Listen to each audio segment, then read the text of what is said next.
This is LWT. It's time now for us to go over to the studios of ITN for the latest world news. Your newscaster, Alistair Burnett.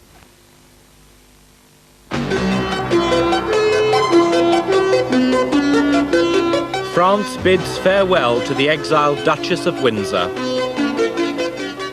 Her body's taken to Windsor for the royal burial.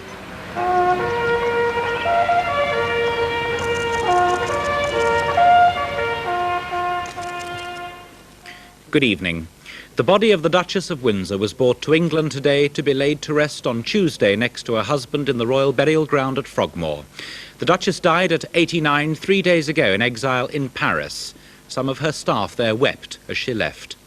Several hundred people turned out to see the coffin, covered in white lilies, arrive in Windsor. This evening, 8 Welsh guardsmen carried it into St George's Chapel. Led by the Dean of the American Episcopalian Church, who was with her when she died, the Duchess's coffin was borne out of the darkened house and down the steps, just as her husband's body had left the same house 14 years before. The coffin was carried between 2 ranks of dignitaries, led by the Chief of British Royal Protocol, the Lord Chamberlain, who would accompany the Duchess's body to England, and the British Ambassador to France, Sir John Fretwell. Monsieur Georges and his wife Ophélie, butler and maid to the Windsors for 38 years, watched their mistress leave. So did the woman who was the Duchess's nurse for the last 10 years of her life. Everything for Duchess is never die. It's never die. It's never die. And the Duke and Windsor, for him, is love forever. Many time night is she's named David, who is my love. It's too many time. The Dean, who was her religious advisor for 7 years, told me the Duchess welcomed death because she knew it would bring her home. I said it to her. I said, "You're looking forward to going home, aren't you, my dear?" She said yes. She shook her head. She shook her head? How else did she communicate with you? She'd squeeze my hand. She was a wonderful... In the end, she was very peaceful and contented. At the airport, the French Garde Républicaine stood with lowered swords as RAF pallbearers placed the coffin on board a special flight of the RAF for the journey to England. John Suchet, ITN, in Paris. So, in the cool of an April evening, the Duchess came back to Britain almost 50 years after she began her exile from this country just before the abdication of her lover, King Edward VIII. An RAF VC-10 of the Queen's flight brought her back, just as it did the Duke of Windsor in 1972. The cockpit flew no royal standard, since the Duchess was never granted the title of Her Royal Highness. On the tarmac, the Duke of Gloucester, son of one of the 3 royal dukes who signed the instrument of abdication in 1936.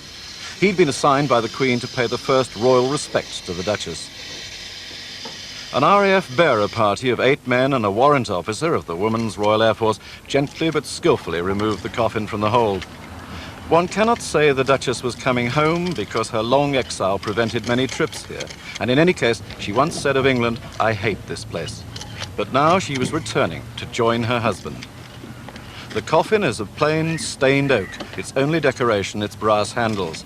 The massed white lilies were provided by the British Embassy in Paris. The ceremony was simple and short, both by the decision of the royal family.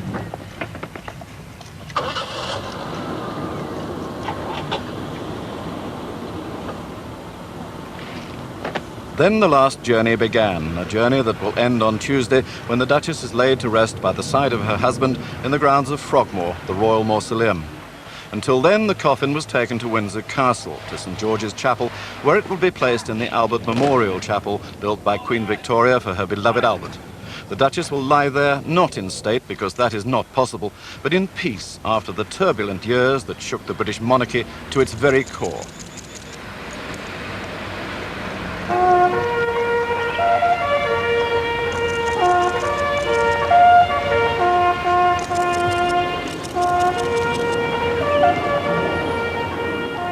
And it was in private that the coffin was carried into the chapel. Anthony Carthew, ITN, at Windsor Castle.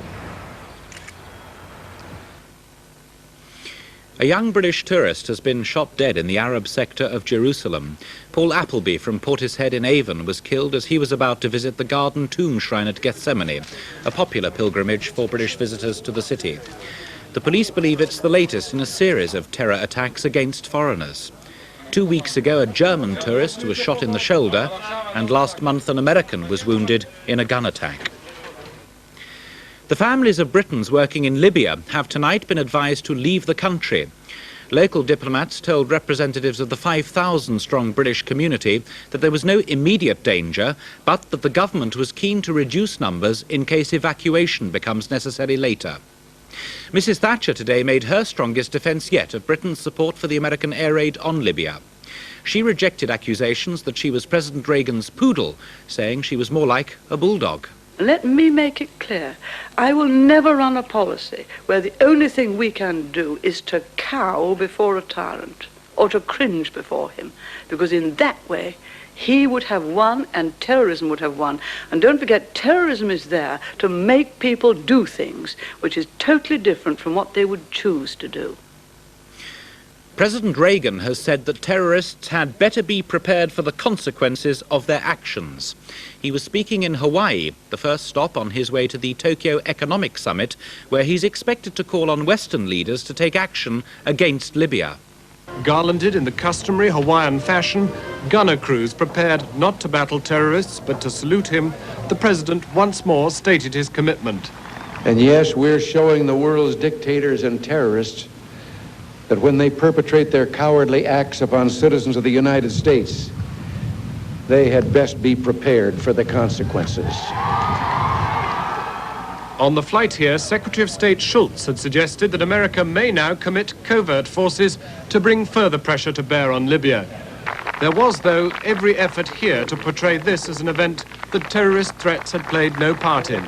Safely selected military personnel and their children were permitted to garland Mr. and Mrs. Reagan. Curiously clad Secret Service men mingle with the more conventional security as windsurfers inspect events from offshore. This journey, almost a slowboat to Japan, is designed to enable the 75-year-old president to adjust to 22,000 miles worth of jet lag.